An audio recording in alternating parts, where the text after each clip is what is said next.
አሰላሙ አለይኩም ወራህመቱላሂ ወበረካቱ። ዛሬም አስተማሪ በሆነ ታሪክ ተመልሰናል። ታሪኩንም እስከ መጨረሻው ይከታተሉት። ቪዲዮውንም ላይክ በማድረግ ጀምሩት። በጥንት ዘመን ማህሙድ የሚባል አንድ ድሃ ዳቦ ጋጋሪ ነበር።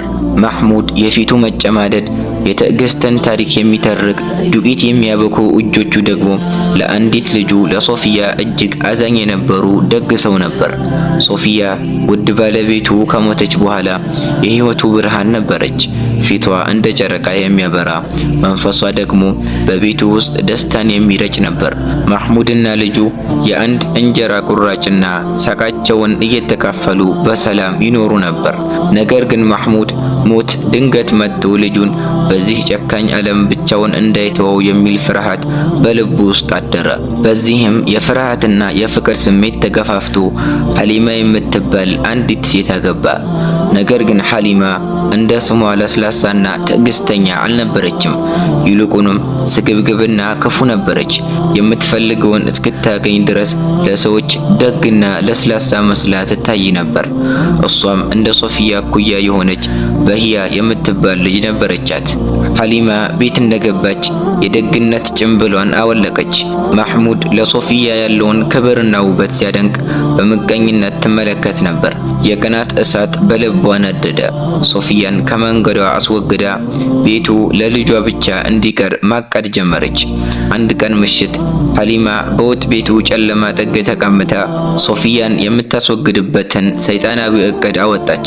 ከልብሷ ውስጥ ለረጅም ሰዓታት የሚያስተኛ እጽ ያለበትን ትንሽ ብልቃጥ አወጣችና መፍትሄው ይህ ነው፣ ነገ ጠዋት እገላገላታለሁ ብላ በክፋት ፈገግ አለች። ንጋት ሲመጣ ማህሙድ እንደተለመደው ወደ ዳቦ መጋገሪያው ሊሄድ ተነሳ። የተኛችውን ሶፊያ ግንባሯን ስሞ ልጁ በአስተማማኝ እጅ እንደሆነች በማመን ወጣ። ማህሙድ ገና እንደራቀ ቤቱን አስፈሪ ዝምታ ወረሰው። ሐሊማ ወደ ሶፊያ ቀርባ ልጄ ተነሽ፣ ሰውነትሽን የሚያጠነክር ማር ያለበትን ወተት አዘጋጅቼልሻለሁ አለቻት። የዋህ ሶፊያ በፈገግታ ተነስታ ወተቱን እስከ መጨረሻው ጠጣች። ትንሽ ደቂቃዎች ባልሞላ ጊዜ ውስጥ አይኖቿ ከበዱ። አካባቢዋ በዝምታ ተዋጣ።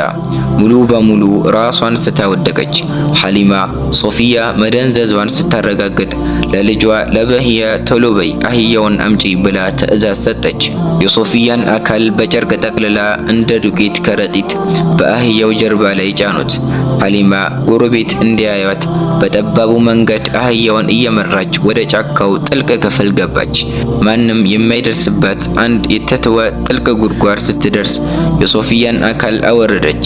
በወገቧ ላይ ጠንካራ ገመድ አሰረቻትና በዝግታ ወደ ጨለማው ጉድጓድ አወረደቻት። ሐሊማ በክፋት እየተነፈሰች ቦታሽ እዚህ ነው፣ የአባትሽ አይን አያይሽም፣ የዚህ ጉድጓድ ጥልቀት ስምሽን ያስረሳዋል እያለች ገመዱን ለቀቀችው። ሶፊያ ጥልቅ ውስጥ ማረፏን ስታውቅ ገመዱን ጨምራ ጣለችውና በድል አድራጊነት ስሜት ወደ ቤቷ ተመለሰች። በቀትር ጊዜ ማህሙድ ትኩስ ዳቦና ሁለት ጣፋጮችን ይዞ ተመለሰ። አንዱን ለሶፊያ አንዱን ደግሞ ለበህያ ገዝቶ ነበር። ሶፊያ የአይኔ ማረፊያ ምን ይዤልሽ እንደመጣው ተመልከች እያለ ቢጮህም ምላሽ አላገኘም። ቤቱን ያልተለመደ ዝምታ ወረሰው። ወደ ሶፊያ ክፍል ሲገባ አልጋዋ ተስተካክሏል። እቃዎቿ ቦታዎቹ ላይ ናቸው፣ ግን እሷ የለችም። በድንጋጤ ሐሊማ ሶፊያ የታለች ብሎ ጮኸ። ሐሊማ ምን ሆነሃል ሰውዬ? ጠዋት አብረህ አልወጣችም እንዴ?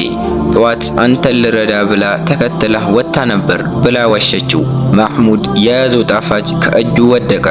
እኔን ተከትለኛለች እንዴ?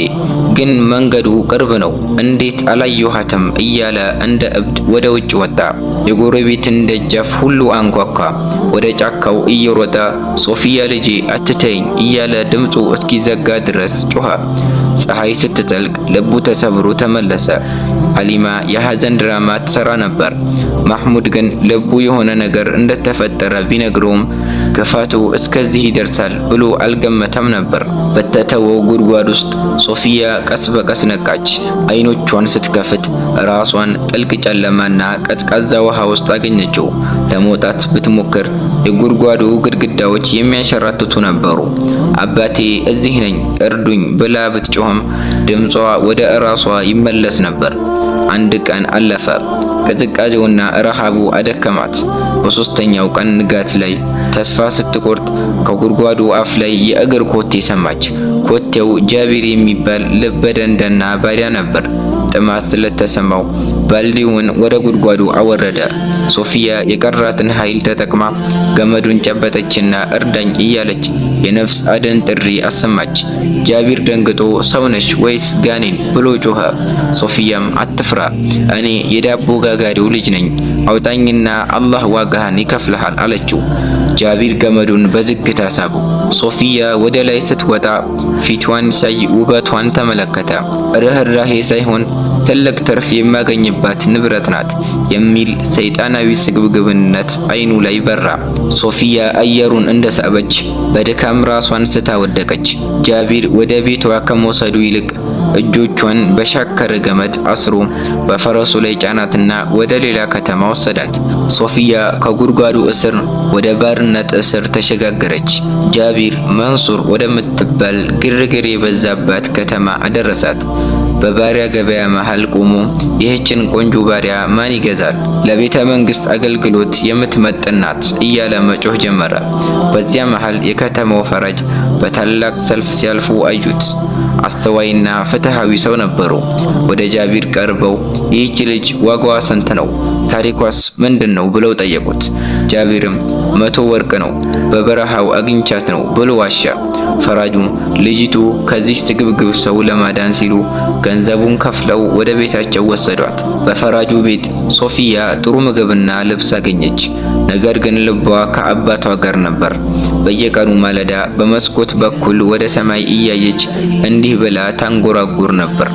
በሰላም ስኖር ወደ ጉድጓድ የጣላችሁኝ ሆይ ውለታዬ እንዲህ ነው የሚመለሰው። የጨለማ ጉድጓድ ሆይ ምስክር ሁኚ። የሰማይ ከዋክብት ሆይ ለአባቴ ልጁ በሰው ሀገር በሐዘን እየሞተች እንደሆነ ንገሩት ትል ነበር። ፈራጁም በየቀኑ ይህን አሳዛኝ እንጉርጉሮ ይሰሙ ነበር። አንድ ምሽት ሶፊያን ጠርተው ልጄ ሆይ ታሪክሽን ንገሪኝ፣ እኔ የዚህ ከተማ ፈራጅ ነኝ፣ በእኔ ፊት በደል አይታለፍም አሏት። ሶፊያም ሁሉንም ታሪክ ነገረቻቸው። ፈራጁም በቁጣ ተሞልተው ይህ ክፋት ወደ ሰሪው ይመለሳል አሉ። ወዲያውኑ ወታደሮቻቸውን ልከው ዳቦ ጋጋሪውን ማህሙድንና ሚስቱን ሐሊማን ወደ ፍርድ ቤት እንዲመጡ አዘዛቸው። ማህሙድ እየተንቀጠቀጠ፣ ሐሊማ ደግሞ ግራ በመጋባት ፍርድ ቤት ገቡ። ፈራጁም ማህሙድን ልጅ ጠፍቶብሃልን ብለው ጠየቁት። ማህሙድ እያለቀሰ አዎ እሷ የነፍሴ ብርሃን ነበረች አለ። ሐሊማ ደግሞ በጣም አዝነናል፣ ጫካ ውስጥ የዱር አራዊት በልቷት ይሆናል ብላ በውሸት ተናገረች። በዚህ ጊዜ ፈራጁም ምልክት ሰጡና ሶፊያ ከመጋረጃው ጀርባ ወጣች። ማህሙድ ሶፊያ ልጄ ብሎ ጮኸ። ሐሊማ ደንግጣ ወደቀች። እንዴት ሊሆን ይችላል? በእጄ ጉድጓድ ውስጥ ጥያት ነበር ብላ በድንጋጤ እውነቱን ተናገረች። በገዛ አንደበቷ ጥፋቷን ስላመነች ፈራጁ ማህሙድ ሐሊማን እንዲፈታትና እንዲያባርራት አዘዙት። ሐሊማና ልጇ ለሶፊያ ባሰቡት ጉድጓድ ምትክ በቀሪ ዘመናቸው ወደ ጨለማ እስር ቤት እንዲገቡ ተፈረደባቸው። በመጨረሻም ፈራጁ ለማህሙድ እንዲህ አሉት፣ ልጅህ ትዕግስተኛና ጨዋ ናት። እኔ አህመድ የሚባል ልጅ አለኝ፣ እሷን እንዲያገባ ጠይቀሃለሁ አለው። ማህሙድና ፈራጁ በደስታ ተስማሙ። ታላቅ ሰርግ ተደረገ። ማህሙድም ለድሆች ሁሉ ዳቦ እያከፋፈለ በደስታ መኖር ጀመረ። የሶፊያ ታሪክ በየመጅሊሱ እንዲህ ተብሎ ይነገራል። በደል ምንም ያህል ቢረዝም የአላህ ፍትህ ቅርብ ነው። በጉድጓድ ጥልቀት ውስጥ የታገሱትን አምላክ ወደ ቤተ መንግስት ከፍ ያደርጋቸዋል እያሉ ያወሩ ነበር።